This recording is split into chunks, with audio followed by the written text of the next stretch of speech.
Bom, pessoal, estamos aqui para dar continuidade à parte do bloco 2 da segunda aula de biossegurança.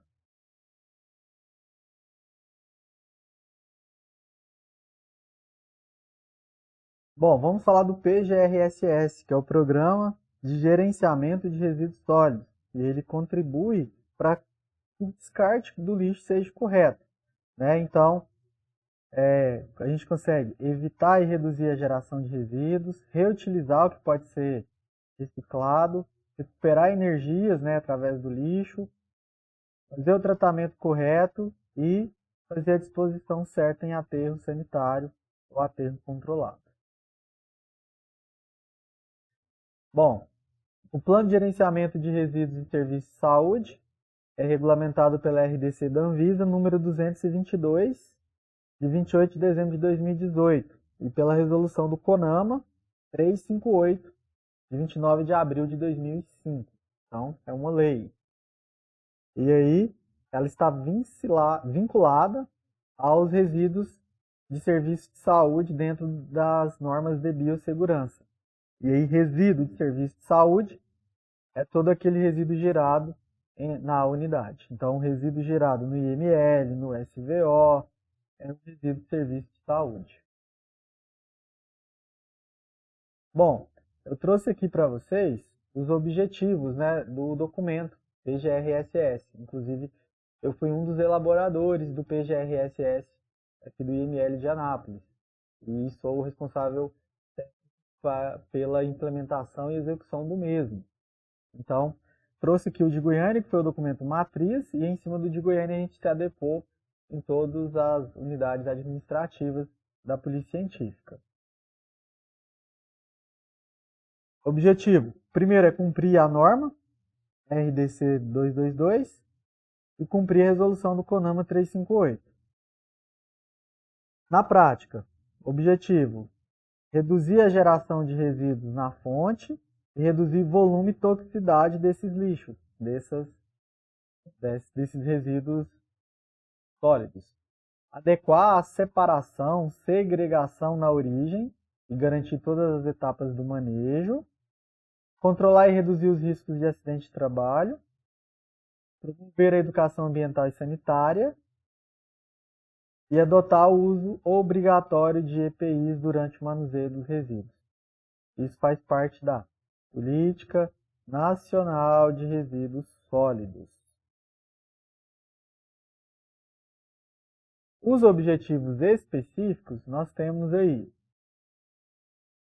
redução da qualidade e da quantidade dos resíduos gerados, redução do risco de contaminação biológica e química, uma vez que cada componente vai ser descartado no local correto, redução dos riscos de agravos pessoais, né, dos acidentes de trabalho, e cumprir a legislação atual exigente, a não produção de resíduos e, quando produzir, avaliar a possibilidade de reciclagem.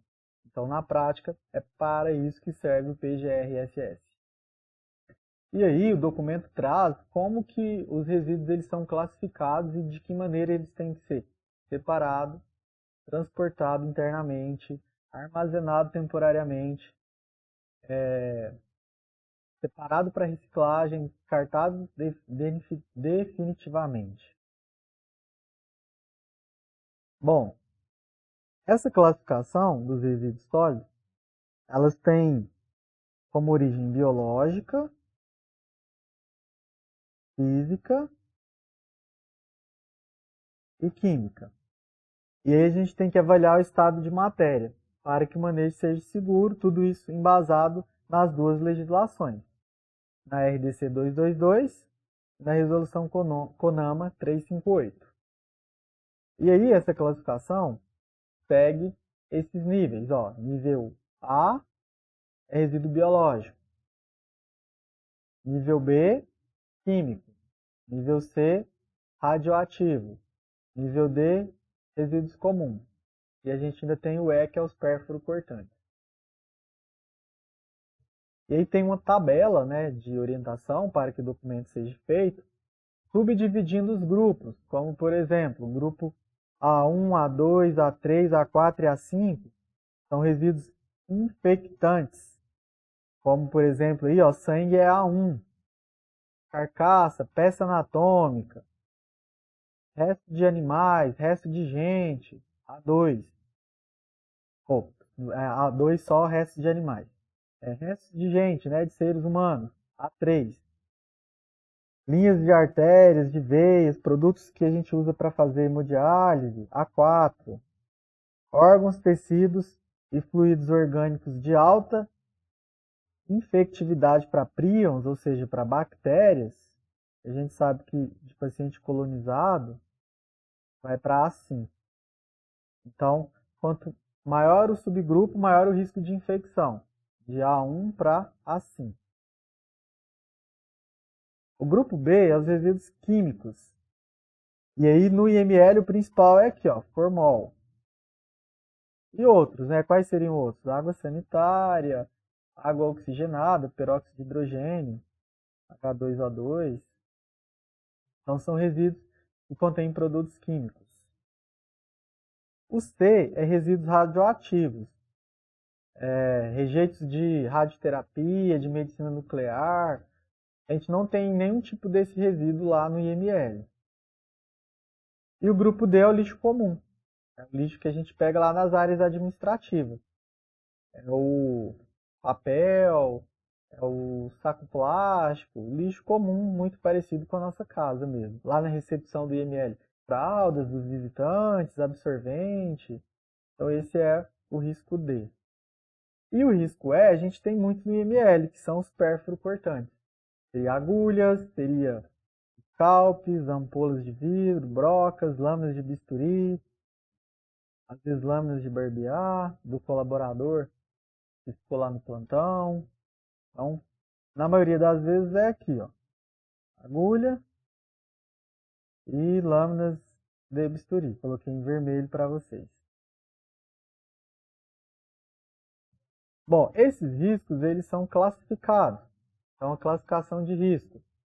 Nível 1, baixo risco individual e para a comunidade. O que eu tenho ali?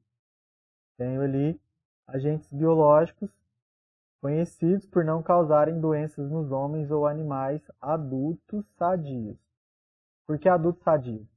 Para paciente imunossuprimido, para paciente que já tem ali algum grau de infecção ou imunidade baixa, aí já é outra classificação.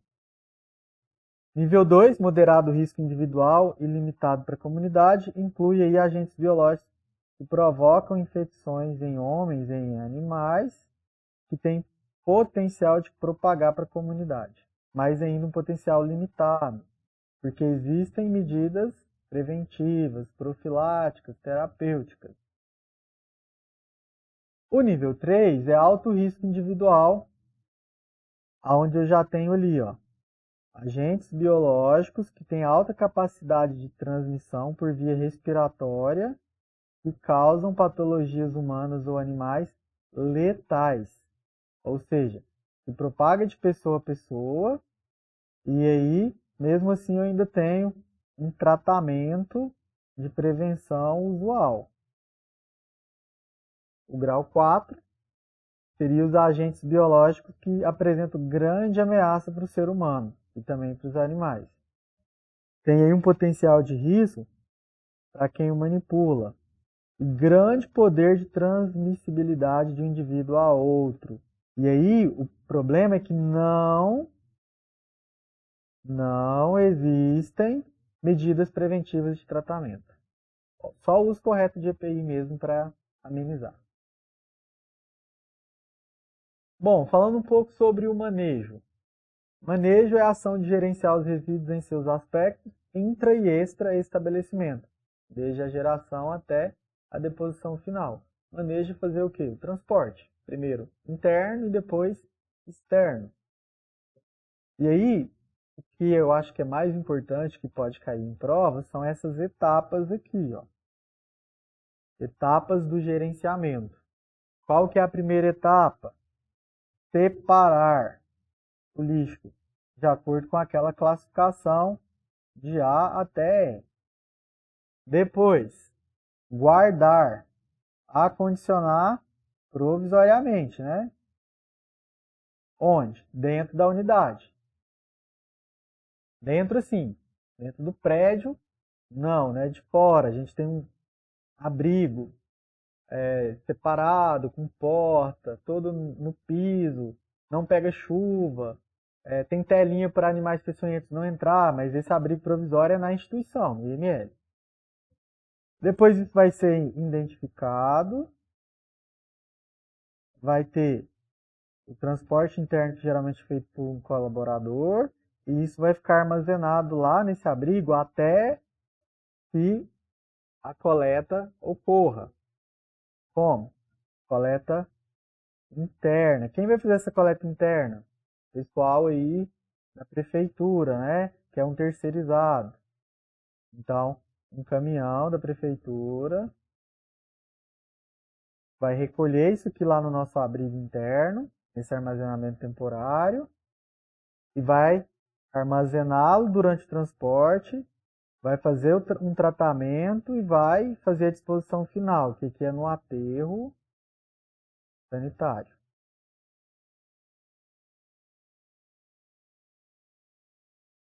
Anápolis tem aterro sanitário. Lá depois do bairro Filósofo, indo para Primavera. Então, essas seriam as etapas. Eu acho que é muito forte, pode ser que caia, porque é o resumo do processo todo do PGRSS. Então, como é importante, eu trouxe exemplos para vocês memorizar. Olha só, segregar, separar. Então, separar. Separar o químico do biológico, do lixo comum. Separar isso de acordo com aquela classificação. A, B, C, D, E. Separei.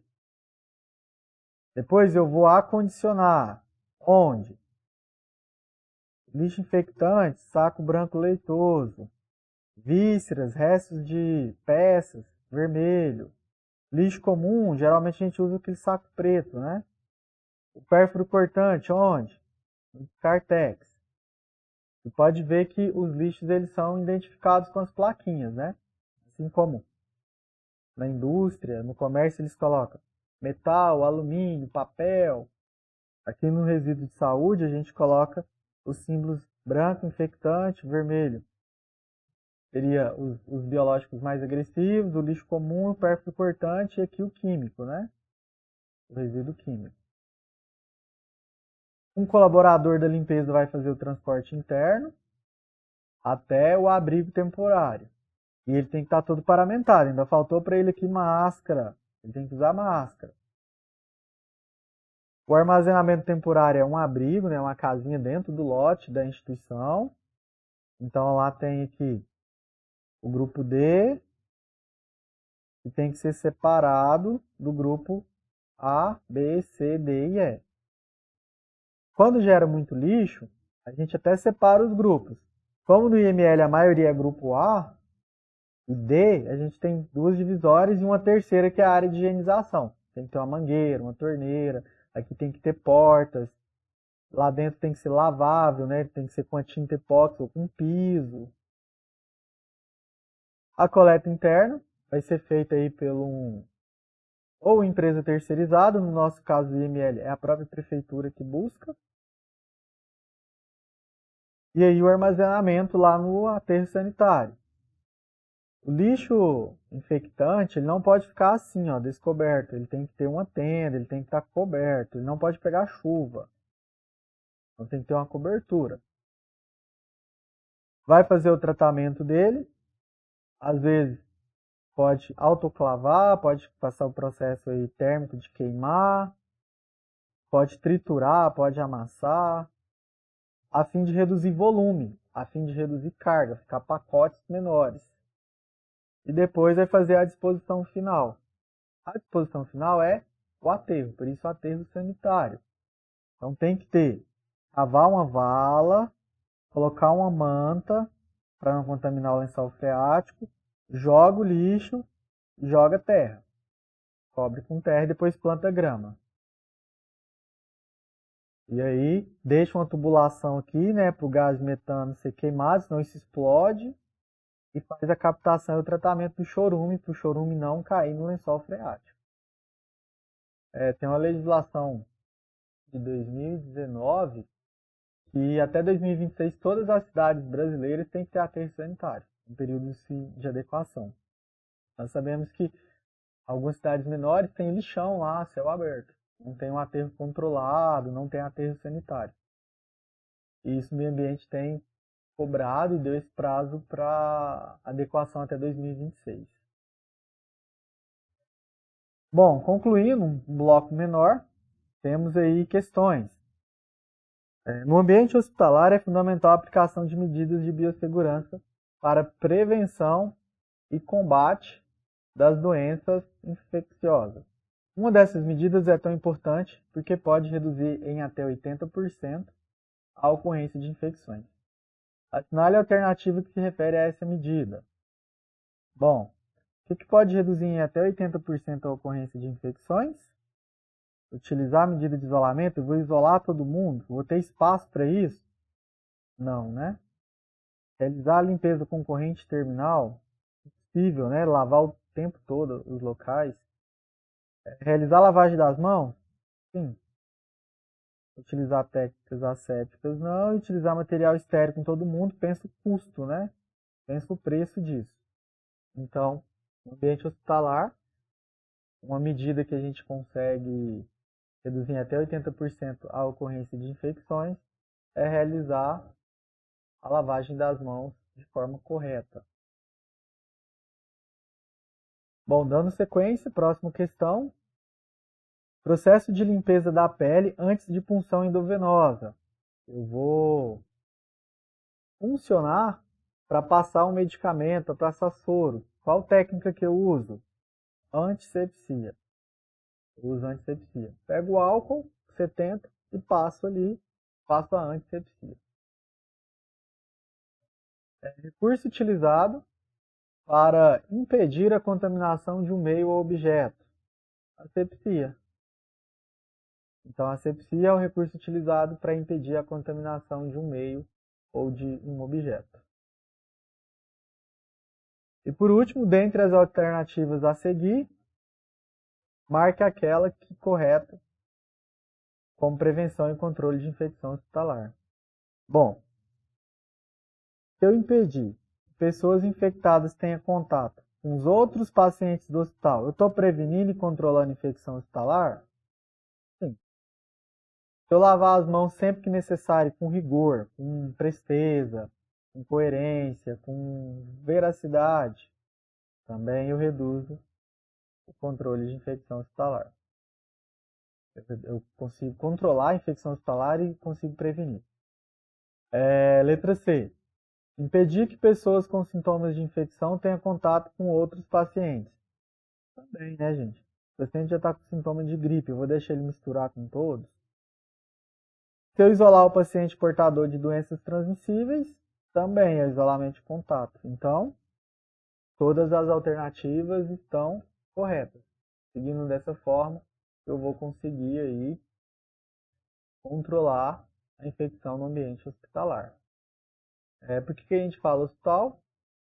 Porque a legislação ela usa, né, na sua linguagem hospital, mas por falta de legislação, o IML ele se enquadra dentro desse quesito, Instituto Médico Legal. Bom, pessoal, finalizamos aí nossa quarta aula de biossegurança. Espero que eu tenha conseguido aumentar aí o nível de conhecimento de vocês. Na próxima aula a gente vai dar sequência, né, falando um pouco ainda de biossegurança e depois adentrando na parte das normas técnicas, das outras normas que o edital de vocês exigem, as normas regulamentadoras do trabalho. Muito obrigado por ficarem até o final e até a próxima.